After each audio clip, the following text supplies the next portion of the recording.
हीरानपुर गांव की कहानी थी। उसे गांव में सुमित्रा नाम की एक बूढ़ी महिला रहती थी और उसके दो बेटे थे, संजय और सुधीर। संजय बड़ा बेटा था और सुधीर छोटा। वह दोनों छोटे मोटे कारोबार चलाया करते थे। ऐसे ही एक दिन की बात, सुमित्रा की दो बहुएं थीं, रीमा और सीमा, और वे दोनों बहुत ही आलसी थी। और छोटी बहू तो बहुत ही आलसी थी। वह जब देखो तो किसी भी बात पर लड़ते ही झगड़ती रहती थी। एक दिन की बात है, रात की 10 बजे बज चुके थे और सुमित्रा को अभी तक खाना नहीं मिला था। तभी सुमित्रा खाना न पाकर उसे बहुत तेज गुस्सा आ जाता है और फिर उसे बहुत तेज भूख लगी थी। तभी वह इधर उधर देखने लगती है और उसे कोई भी बहू नजर नहीं आती है। फिर वह अपनी बहू को आवाज लगने लगती है, बहू, ओ बहू, किधर गई हो सीमा बहू? मुझे बहुत तेज भूख लगी है और अभी तक खाना नहीं बनाया है। आप लोगों ने क्या कर रही थी? रात के 10 बज चुके हैं और मन से ही सोचिएगा कि इतनी रात हो चुकी है, क्या अभी तक खाने का टाइम नहीं हुआ है? और तुम दोनों इतनी ही कामचोर हो जिसका कुछ कहा ही नहीं जा सकता। अरे मम्मी जी, आप क्यों इतना चिल्ला रही हो? और आज तो छोटी की खाना बनाने की बारी थी और वह अभी तक आई नहीं है। और आपको तो पता है माँ, मैं सुबह से अन्य कामों में बिजी थी। और बताओ मैं क्या क्या करूँगी, अकेली रीमा है, वह तो सुन ही नहीं रही बिल्कुल। और हाँ मम्मी जी, आप ही देखिएगा कि रात के 10 बज चुके हैं और अभी भी खाना नहीं बना है। वह लोग सुबह के गए हुए हैं, भूखे प्यार से आते होंगे, क्या कहेंगे? मुझे तो कुछ समझ में नहीं आता, इस औरत का ये क्या करेगी क्या नहीं करेगी। अरे हाँ सीमा बेटा, देख कर आओ यहाँ रीमा क्या कर रही है। और बताओ, इसने खाना तक नहीं बनाया। तुम दूसरे कामों में बिजी थी, यह तो नहीं। अरे हाँ मम्मी जी, अभी देख कर आती हूँ कि रीमा क्या कर रही है क्या नहीं कर रही है, और फिर हमें ही कुछ करेंगे। और क्या ऐसे ही भूखे थोड़ी ना लेटे रहेंगे? कुछ ना कुछ तो करना पड़ेगा। और अगर नहीं बनाएंगे तो बोलो जाएंगे, वह क्या खाएंगे? ठीक है मम्मी जी, मैं अभी आपको बताती हूँ। इतना कहकर सीमा वहां से रीमा के पास के लिए चली जाती है।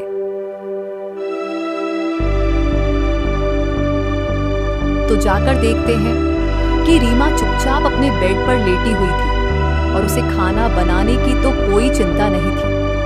यह सब देखकर सीमा को बहुत ही गुस्सा आ जाता है कि बताओ भला, मैं सारा दिन काम करती रहती हूँ पर इसे कोई बात की परवाह नहीं रहती है। यह सब देखकर सीमा रीमा से कहती है, रीमा, ओ रीमा, क्या कर रही हो?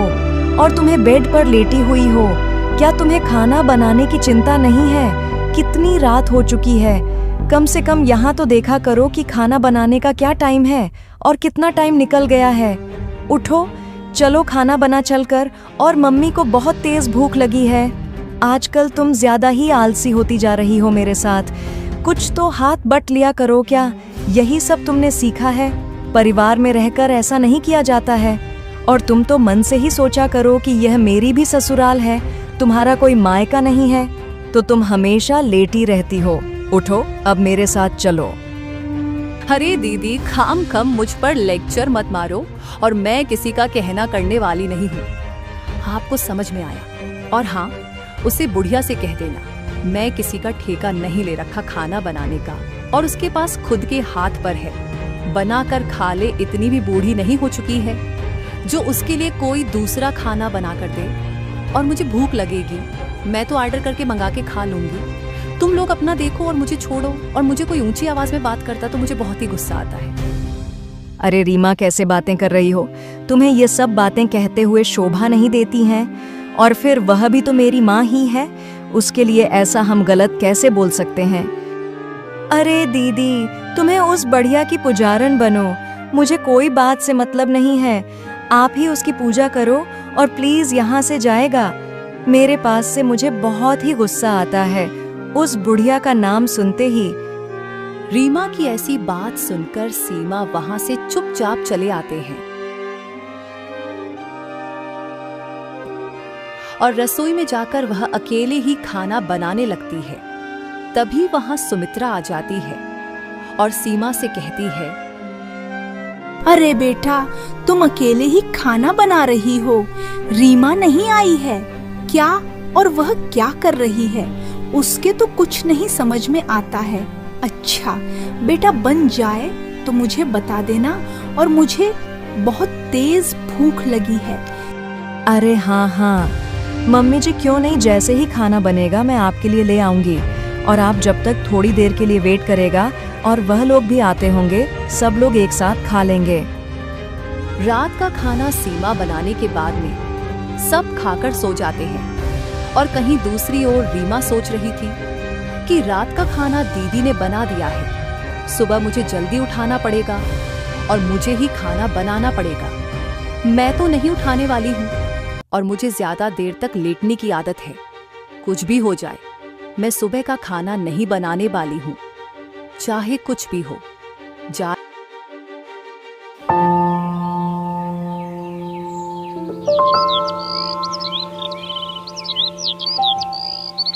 और अगली सुबह जब होती है तब सारे लोग उठ जाते हैं, लेकिन रीमा नहीं उठाती है।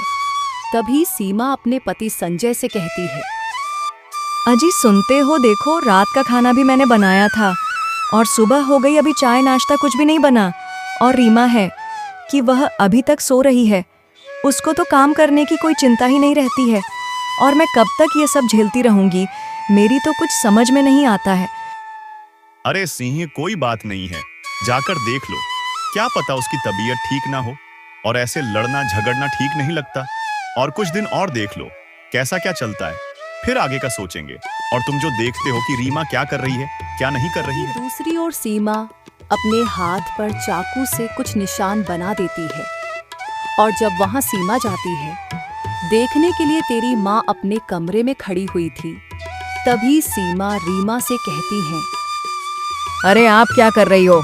अभी तक तो तुमने चाय नाश्ता नहीं बनाया है, वह सब लोग चाय के इंतजार में हैं, और तुम हो कि अभी तक रूम सही बाहर नहीं निकली हो। अरे दीदी, आज का खाना तुम बना लो, मेरे हाथ पर चोट लग चुकी है और मेरे हाथ में बहुत ही दर्द हो रही है। इसका मतलब सुबह का खाना भी मुझे ही बनाना पड़ेगा। अरे मैं क्या क्या करूं? मेरी तो कुछ समझ में नहीं आता तुम्हारा। कभी सिर दर्द, कभी पेट दर्द, कभी हाथ में चोट, कभी पैर में। तो चोट तुम कब सही होगी और कब खाना बनाओगी? चलो ठीक है, मैं जा रही हूँ। आज के बाद अपना अपना टाइम बांध लो खाना बनाने का। इतना कहकर सीमा वहां से फिर सुबह का चाय नाश्ता बनाने के लिए चली आती है, और सबके लिए वह खाना बनाती है। और तभी सुमित्रा रसोई में जाती है और सीमा से कहती है, अरे सीमा बेटा, लो मैं तुम्हारी कुछ मदद कर देता हूँ, और रीमा तो कुछ सुनेगी ही नहीं। चलो मैं तुम्हारे साथ काम में कुछ हाथ बंटवा लेती हूँ। कोई बात नहीं, उसके हाथ में चोट लग गई है। अरे मम्मी जी, आप रहने दो, मैं कर लूँगी। आप वैसे ही बूढ़ी हो और आप मेरे आगे काम करोगे तो मुझे अच्छा नहीं लगेगा। आप तो मेरी माँ जैसी हो, आप रहने दो, मैं कर दूँगी। सारा काम तो हो गया, कुछ ही बचा है, वह भी मैं निपटा के अभी आता हूँ आपके पास। सुमित्रा रसोई से अपने दोनों बेटों के पास में चले जाते हैं और उन दोनों से रसोई के बारे में कहाँ लगती है। अरे बेटा, दोनों बहुएं में रसोई को लेकर बहुत ही लड़ाई होती रहती है। बताओ मैं क्या करूं?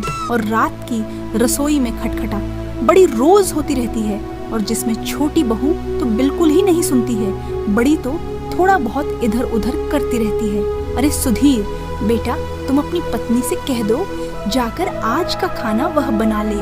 घर में कुछ मेहमान आ रहे हैं, और उन्हें अच्छी तरह उनकी खातिर जारी करें और लड़ाई झगड़ा ना करें, वरना हमारी भेजते हो जाएगी। बेटा, तेरे दादाजी के पुराने दोस्तों के यहाँ से कुछ मेहमान आ रहे हैं। अरे हाँ माँ, क्यों नहीं, अभी जा रहा हूँ और उसे खाना बनाने के लिए कह दूंगा, फिर मुझे ऑफिस के लिए लेट हो रहा है। सुधीर वहां से अपनी पत्नी के पास में जाता है तो वह देखता है कि वह झाड़ू लगा रही थी। तभी वह अपनी पत्नी रीमा से कहता है, अरे रीमा, क्या कर रही हो? मैं तुमसे कुछ खाने आया हूँ। आज रात की रसोई तुम बना लेना, क्योंकि पिताजी के पुराने रिश्तेदार आ रहे हैं। के लिए कुछ अच्छा खाना बना देना। और हाँ, लड़ाई झगड़ा मत करना। मैं ऑफिस जा रहा हूँ क्योंकि मुझे ऑफिस के लिए बहुत ही देर हो चुकी है। इतना कहकर वे दोनों ऑफिस के लिए निकल जाते हैं। तभी रास्ते में सुधीर अरे भाई, आज जल्दी घर आना होगा और कुछ सामान भी लाना होगा। अरे भाई क्यों? मुझे तो पता ही नहीं आज क्यों जल्दी आना होगा। हम तो जितने टाइम आते हैं उतने टाइम ही आएंगे, और जल्दी आकर भी क्या करेंगे? ज्यादा देर तक रुकेंगे तो ग्राहक भी ज्यादा आएंगे तो ज्यादा ही बिक्री हो जाएगी। अरे भाई, आपको पता नहीं है आज मम्मी क्या कह रही थी कि पिताजी क्या कुछ पुराने रिश्तेदारों के यहाँ कुछ मेहमान आने वाले हैं, उन्हें तो देखना होगा और उनके लिए कुछ खाने पीने के लिए भी सामान लाना होगा। और माँ ये सब कहाँ से लाएंगे? ये आप कैसे भूल गए हो? अरे हाँ हाँ भाई, ये तो बात मैं भूल ही गया था, मेरे दिमाग से निकल गए थे। और हाँ, जल्द ही वापस आएंगे, उनके लिए कुछ खाने पीने का भी सामान लाना होगा। और आप सही कह रहे थे, और मम्मी को यह सब कहाँ मिलेगा? और इन औरतों का क्या भरोसा है, लड़ाई झगड़ा करने लगेगी। और वहीं दूसरी ओर रीमा, सीमा और सुमित्रा सब मेहमानों की तैयारी में लग जाते हैं। और वही सब सारे से मेहमान आ जाते हैं। नमस्ते दीदी, कैसे हो आप सब? और आने में कोई दिक्कत तो नहीं हुई है? सब लोग ठीक हो? नमस्ते नमस्ते। हाँ बिल्कुल ठीक हूँ, आने में कोई दिक्कत नहीं है। आप सबका आशीर्वाद है। और मम्मी जी कहाँ गई है? वह नहीं दिखाई दे रही है। अरे रीमा, सीमा नहीं दिखाई दे रही है, वो कहाँ गई है? और सीमा को पता नहीं था कि मेहमान आने वाले हैं। और भाई लोग कहाँ गए हैं? वो दोनों भी नहीं दिखाई दे रहे हैं। अरे नहीं दीदी, वह लोग दोनों लोग ऑफिस के लिए गए हैं और सीमा दीदी रसोई में काम कर रही है। मम्मी अभी अभी बाहर गई है, आते होंगे आप। जब तक बैठिए, मैं आपके लिए चाय नाश्ता करती हूँ।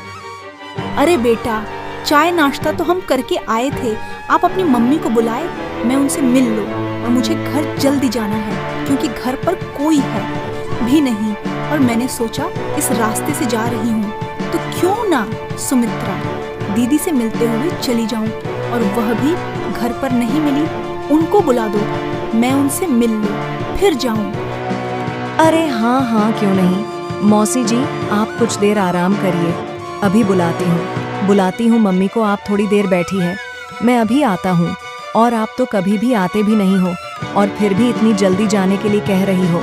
कुछ देर रुको तो, और वह लोग भी आप इसे आ जाए, उसके बाद जाना। अरे नहीं नहीं बेटा, फिर कभी आएंगे तो आपके घर खाना खाकर जाएंगे। अभी मुझे थोड़ा जल्दी है, मुझे जाने दो। रीमा सुमित्रा को आवाज लगने लगती है, लेकिन सुमित्रा कहीं भी नजर नहीं आती।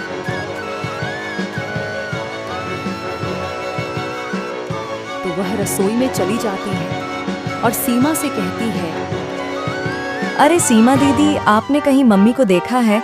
मौसी जी और दीदी आई हैं और वह मम्मी लोगों को पूछ रही है, क्योंकि पता नहीं कितनी देर से मम्मी गई है, उनका अभी तक पता ही नहीं है।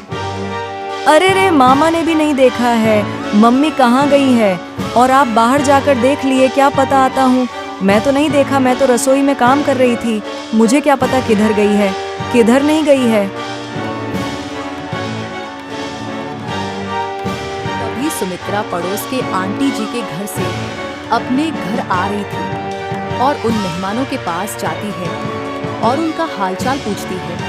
तभी सुमित्रा की बड़ी बहू सीमा भी वहां पहुंच जाती है और सुमित्रा से कहती है, अरे मम्मी जी, आप कहाँ गई थी? आपको पता नहीं है? मौसी जी और दीदी कितनी टाइम से आई हुई है और वह आपका इंतजार कर रहे हैं, कितनी देर से कह रहे हैं।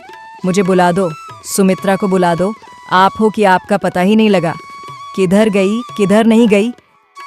अरे बेटा, मैं आपकी आंटी के घर गई थी और उन्होंने मुझे बुलाया था, इसलिए मैं गई थी। आपने अपने मौसी को चाय नाश्ता नहीं करवाया क्या? और जल्दी से कुछ ना कुछ खाने को दो, बेचारी कितने टाइम से। अरे मौसी जी, हम लोग कुछ नहीं खाए पंगे, और हम लोगों को जल्दी घर जाना है क्योंकि घर पर कोई नहीं है।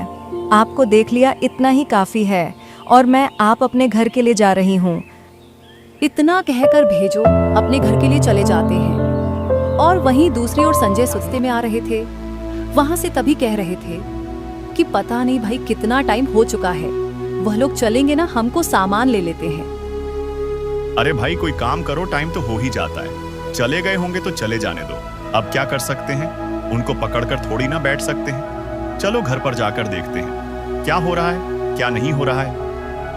इतना कहकर वे दोनों घर के लिए चले आते हैं। और वहीं दूसरी ओर सुमित्रा अपनी छोटी बहू रीमा से कहती है, अरे रीमा बेटा, मुझे कुछ खाने के लिए दे दो, मैं सुबह से कुछ नहीं खाया है और आप क्या कर रही हो? सुमित्रा की ऐसी बात सुनकर रीमा को बहुत ही गुस्सा आ जाता है और वह गुस्से से सुमित्रा से कहती है कि अरे मम्मी जी, आपके पास खाने पीने के अलावा दूसरा काम नहीं है, जब देखो तब ये दे दो। वह मेरे पास इतना टाइम नहीं है और आपके पास खुद हाथ पैर हैं, आप ले लो जाकर। और हाँ, आज खाना नहीं बना है, खुद ही बनाकर खा लो। मैं कहीं नहीं जाने वाली हूँ। समझ में आ गया कि नहीं? आप इतनी बूढ़ी नहीं हो चुकी हो जो आपको कुछ बनाना खाना नहीं आता हो, और मुझे ज्यादा गुस्सा मत दिलाना, समझ गई हो या नहीं? रीमा की ऐसी बात सुनकर सुमित्रा बहुत ही दुखी हो जाती है और वह रोने लगती है। कुछ देर बाद वह अपने दिल को समझकर खुद ही रसोई में चली जाती है और वह खाना बनाने लगती है। तभी सुमित्रा के दोनों बेटे आ जाते हैं और अपनी माँ को खाना बनाते हुए देखा अपनी माँ से कहते हैं, अरे माँ, आप खाना बना रही हो और यह सीमा रीमा कहाँ गई है? ये दोनों क्यों नहीं बना रहे हैं? और हाँ, आज सुबह का खाना नहीं था, क्या शाम में आप ही खाना बनाने लगी हो?